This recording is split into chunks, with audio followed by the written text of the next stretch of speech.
सोमवार व्रत कथा। सोमवार के व्रत को लेकर मान्यता है कि इस व्रत को करने से भगवान शिव अपनी भक्तों की मुराद जल्दी पूरी करते हैं।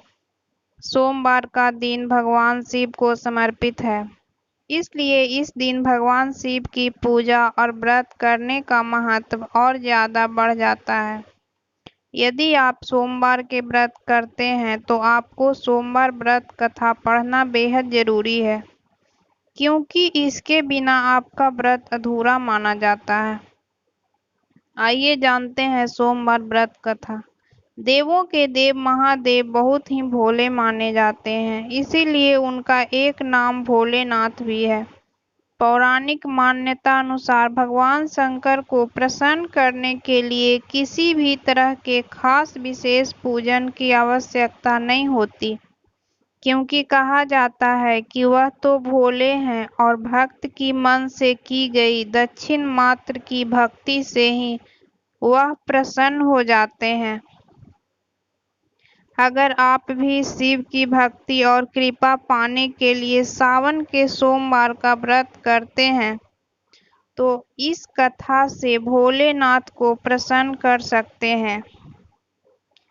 एक बार किसी एक नगर में एक साहूकार था।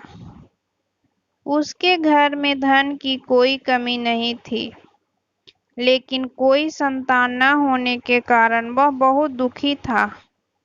संतान प्राप्ति के लिए वह हर सोमवार को व्रत रखता था और पूरी श्रद्धा के साथ शिव मंदिर जाकर भगवान शिव और पार्वती माता की पूजा करता था। उसकी भक्ति देखकर एक दिन मां पार्वती प्रसन्न होकर भगवान शिव से साहूकार की मनोकामना पूर्ण करने का निवेदन किया।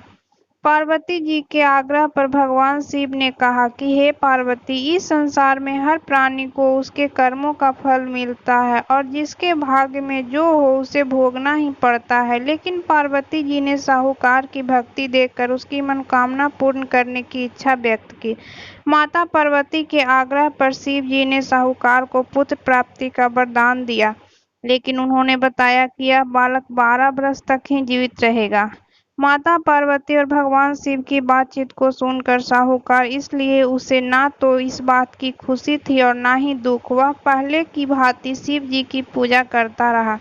कुछ समय के बाद साहूकार की पत्नी ने एक पुत्र को जन्म दिया। जब वह बालक 11 वर्ष का हुआ तो पढ़ने के लिए काशी भेज दिया गया। साहूकार ने पुत्र के मामा को बुलाकर उसे बहुत सारा धन देते हुए कहा कि तुम इस बालक को काशी विद्या प्राप्त के लिए ले जाओ। तुम लोग रास्ते में यज्ञ कराते जाना और ब्राह्मणों को भोजन दक्षिणा देते हुए जाना। दोनों मामा भांजे इसी तरह यज्ञ कराते और ब्राह्मणों को दान दक्षिणा देते काशी नगरी निकल पड़े।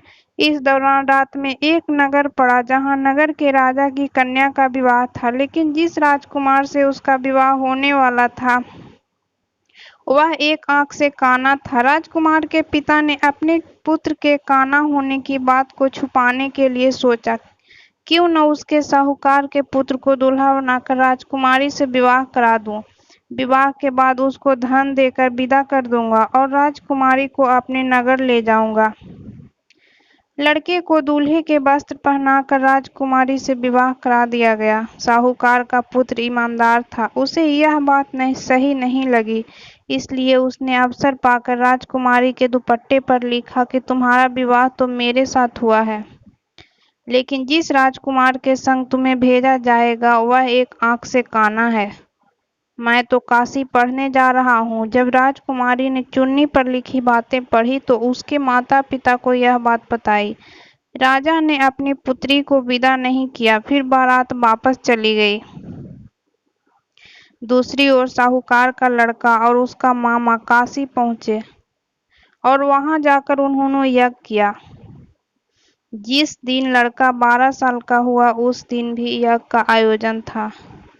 लड़के ने अपने मामा से कहा कि मेरी तबीयत कुछ ठीक नहीं है। मामा ने कहा कि तुम अंदर जाकर आराम कर लो। शिव जी के वरदानुसार कुछ ही देर में उस बालक के प्राण निकल गए। मृत भांजे को देख उसके मामा ने विलाप करना शुरू किया। संयोगवश उसी समय पार्वती जी शिव जी उधर से जा रहे थे। पार्वती माता ने भोलेनाथ से कहा, स्वामी, मुझे इसके रोने के स्वर सहन नहीं हो रहा। आप इस व्यक्ति के कष्ट को अवश्य दूर करें। जब शिव जी मृत बालक के समीप गए तो वह बोले कि यह उसी साहूकार का पुत्र है जिसे मैंने 12 वर्ष की आयु का वरदान दिया था। अब इसकी आयु पूरी हो चुकी है। लेकिन मातृभाव से विभोर माता पार्वती ने कहा कि हे महादेव, आप इस बालक को और आयु देने की कृपा करें, अन्यथा इसके वियोग में इसके माता पिता भी तड़प तड़प कर मर जाएंगे। माता पार्वती के पुनः आग्रह पर भगवान शिव ने उस लड़के को जीवित होने का वरदान दिया। शिव जी की कृपा से वह लड़का जीवित हो गया। शिक्षा पूरी करके लड़का मामा के साथ अपने नगर की ओर वापस चल दिया। दोनों चलते हुए उसी नगर में पहुंचे जहां उसका विवाह हुआ था। उस नगर में भी उन्होंने यज्ञ का आयोजन किया। उस लड़के ने ससुर ने उसे पहचान लिया और महल में ले जाकर उसकी खातिरदारी की और अपनी पुत्री को विदा किया। इधर साहूकार और उसकी पत्नी भूखे प्यासे रहकर बेटे की प्रतीक्षा कर रहे थे। उन्होंने प्रण कर रखा था कि यदि उन्हें अपने बेटे की मृत्यु का समाचार मिला तो वह भी प्राण त्याग देंगे, परंतु अपने बेटे के जीवित होने का समाचार पाकर वह बेहद प्रसन्न हुआ। दोस्तों, ये कहानी अच्छी लगती हो तो प्लीज़ चैनल को लाइक सब्सक्राइब जरूर करें। उसी रात भगवान शिव ने साहूकार के स्वप्न में आकर कहा, हे श्रेष्ठी, मैंने तेरे सोमवार के व्रत करने और व्रत कथा सुनने से प्रसन्न होकर तेरे पुत्र को लंबी आयु प्रदान की है। इसी प्रकार जो कोई सोमवार व्रत करता है या कथा सुनना और पढ़ना है, उसके सभी दुख दूर होते हैं और सभी मनोकामनाएं पूर्ण होती है।